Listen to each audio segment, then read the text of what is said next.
Life has been all over the place and yet in the same place. And I feel this pressure to always appear as though I have my life together. I think a lot of us might be feeling that way. And, that I have all of the answers and always have the right things to say, and that I'm no longer allowed to appear online as someone who might be suffering. But right now, I think it's important for me to share what I've been going through because it can feel incredibly lonely, even when you remind yourself over and over again that you're not alone. I think it's important to have people who share, what we might be going through. And I don't know, sometimes it just makes it more of a physical reminder that we're truly not alone.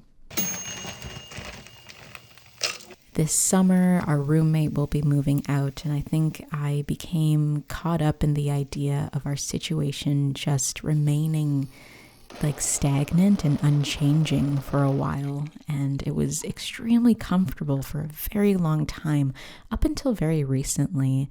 And not only are we trying to figure out our new living situation, but we're also trying to figure out our financial situation. Since February 24th, I've applied to 35 jobs. So many days of being both ignored and rejected, this constant search for a pulse in my inbox. And I carry this sense of responsibility and accountability, like maybe I should have just applied for another job right away instead of taking a year off to figure out what I wanted to do. But then again, I wouldn't be where I am today. And I think all of the twists and the turns and the ups and the downs are just a part of the journey. I'm not necessarily trying to find a dream job because I don't think that exists for me, at least. I think it's more of a life that I have to, at the very least, attempt to make. So right now I'm honestly just trying to figure out something that can sustain me as I build this life. Just a simple job where I don't wake up in the morning and start crying. And although this is really difficult, I was reminded recently that maybe I have to go through this right now. Maybe I have to go through this right now. So as I ride out this wild time, I thought I'd name a few things that have been getting me through. Number 1, naming the emotions. I was talking to a friend who asked me what emotions I've been feeling and dealing with, and I named frustration, low self-esteem, anxiety, sadness, self-worthlessness, dread. And together we kind of arranged them in what I felt the most and what I felt the least. And all of this was really helpful because it's almost like naming them gave them a face in a way. Like they were no longer these cloudy sensations of heaviness weighing down my chest every day. Just like saying them out loud was kind of like letting the earth hold when I'm holding, just letting the earth take the weight off a little bit. Number 2, changing up my morning ritual. So before I was kind of like waking up, making like a tea and a smoothie, and like meditating for 15 to 20 minutes, and then doing a physical asana practice, which looks different every day. But recently, I've started to just make it a little bit more special. So instead of just sitting down in meditation, wallowing in my own sadness, sorry, and hoping for things to change, I light a little candle, I chant a little bit, and that's just been so much more peaceful to kind of have an anchor and to kind of show myself this act of love when I'm desperately needing it. The act of just like spicing up the tools in my toolkit, just adding a little bit of paprika to them. Also, can we give a quick shout out to Paprika from Blue's Clues? Thank you. Number 3, timing myself when I'm applying for jobs each day, maximum an hour. And recently, I actually just decided to take a break from it altogether. Brendan reminded me that I don't always have to be thinking about life. He said, sometimes you think about life a little too much. Why don't you take a day off from applying?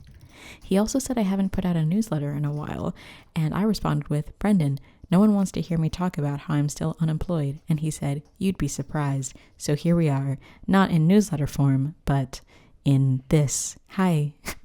Number 4, minimizing expectations. Majority of this video wouldn't have been made if it wasn't for my friend who really helped me to see things a little more clearly. We were talking about how it's pretty easy to get whisked away by the expectations of society. And I feel like when we say society, it seems so distant, like we're talking about people we don't know, like these strangers who are just like pointing their fingers at us on the sidewalk specifically. But when I say society, I really mean family. Like anytime there's a holiday or whatever, I'm just so nervous that the spotlight is going to be put on me and that I'm going to have to answer questions about how I'm not like doing anything in their eyes. But if we're kind of able to put on this armor and like just choose our weapon, we can kind of stand up for ourselves and say, I'm still figuring it out, with confidence. Maybe a little bit less defensiveness in there. I'm still figuring it out. Number 5, I've been here before.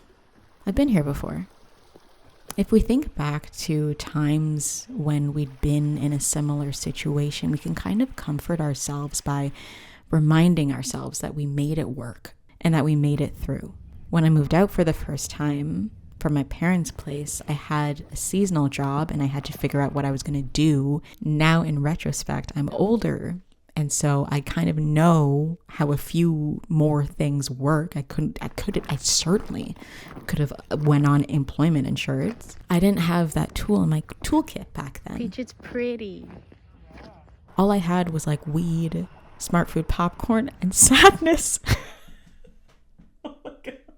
So I went through about 4 months or something of just finding a job and then leaving after like 2 shifts because my mental health was in disarray. I ended up getting government assistance and I had student loans and I had my roommate who was loaning me rent money that I eventually had to pay back. And again, I find myself in a very, very similar situation where I just have to have the faith that I can find my way through this dark tunnel. Whenever I'm going through a hard time, sometimes I'll remember this quote that Brendan's mom left behind, and it goes a little something like this. Breathe. You're going to be okay. Breathe and remember that you've been in this place before. You've been this uncomfortable and anxious and scared, and you survived. Breathe and know that you can survive this too. These feelings can't break you. They're painful and debilitating, but you can sit with them and eventually they will pass. Maybe not immediately, but sometime soon they're going to fade away, and when they do, you'll look back at the moment and laugh for having doubted your resilience. I know it feels unbearable right now, but keep breathing again and again. This will pass. I promise it will pass. Despite everything, I actually ended up getting a part-time job, and I'm going in with a different mindset. I actually researched different mantras to take with me into this new place of work. I am fortunate I found them. They are fortunate they found me. I am meant to be here. I am more than capable. I will find the gaps and fill them. I am a contributor.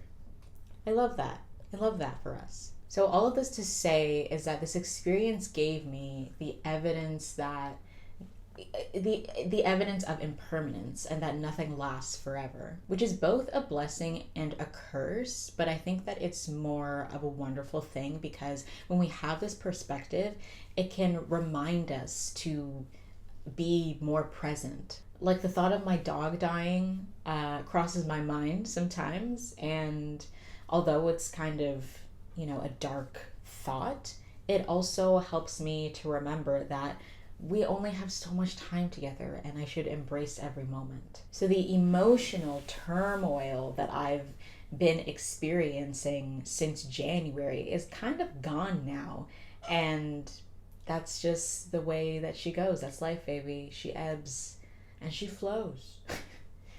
That's the way life goes. She ebbs and she flows. Come on now.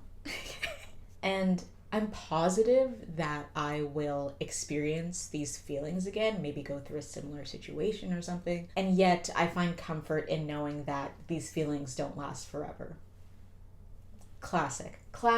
And my friends are so amazing. I love them. I love you. Stop it. A few of my friends had suggested that I not completely dwell and focus on these feelings of self-worthlessness, but to kind of pour my energy into other mediums. There's this concept in yogic philosophy which is called seva, and it's the act of selfless service. And focusing my attention on giving back and not necessarily reaping the rewards from that, of like, hey, I'm gonna do this nice thing, and then in return, I'll get, something else, because giving back, I'm gonna get like good things coming to me. For example, doing little extra things around the house, not necessarily to get, a thank you from somebody, but just for the betterment of the ecosystem of the house. You know what I'm saying? Another thing that I poured my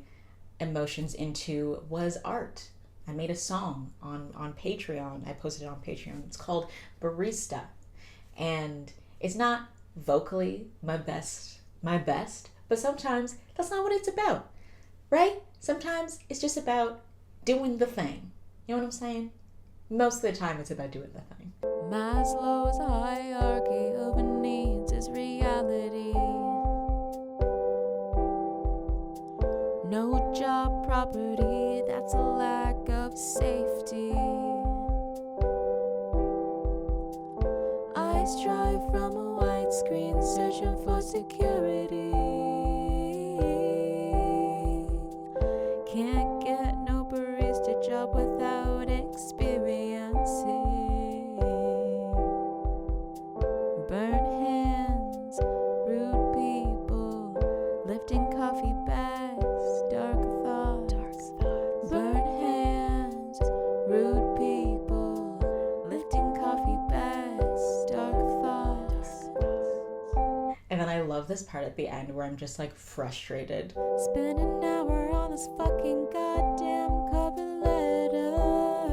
I don't know why this song is giving like Drake vibes, but just like, no job property, that's a lack of safety.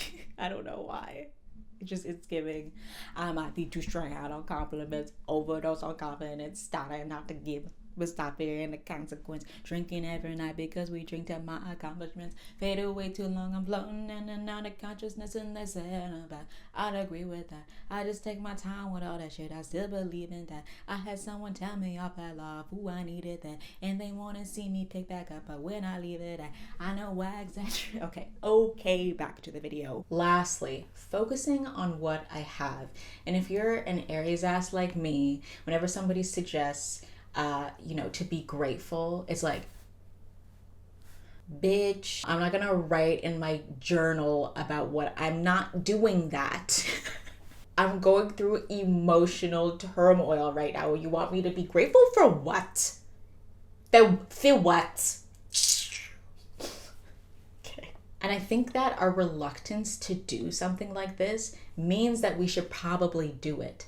And I say that just because when I was reading The Artist's Way by Julia Cameron. In the book, she suggests that we do morning pages, which is journaling, stream of consciousness for 3 pages every single day. And to the people who are like, oh my God, this is so dumb, that's who it's going to help the most. I think does that make sense? Shh, it makes sense, Tiffany. Stop it. For my birthday, one of my friends gifted me okay, it's about to get like super like woo, woo, woo up in here. She gave me a tarot reading. One of the cards that came up for this month was the 10 of Cups, which is celebrating. And I actually didn't realize like how much celebrating was gonna be happening during this month. I thought it was just my birthday, but it's actually so much more. We got my birthday. We got getting a new job. We got performing as a full band for the first time at a show. Like, truly so much. And then allegedly, maybe possibly next month, May, I might be going through some thought patterns where I'm like, oh man, I'm here, but I wish I could be here. And that is like totally what my mind does all the time. Maybe you can relate. I don't know. And focusing my attention on, like comparison, right, is truly, truly the thief of joy. He said it. Was he racist? And focusing my attention on comparing myself to others is like taking up so much energy of what I could actually be focusing on. I now, when I wake up in the morning, just a little thing that I do for myself is I just like thank my bed, because we can absolutely go through difficult times. Yes, and we can still be grateful for what we have, despite of everything. And I'm not talking about like, oh, it could be worse vibes. It's more of being grounded in our surroundings and realizing that we are enough and that we have the privilege of having enough. Anyway, thank you, Alexa, for the reading. I will link her stuff in the bio below.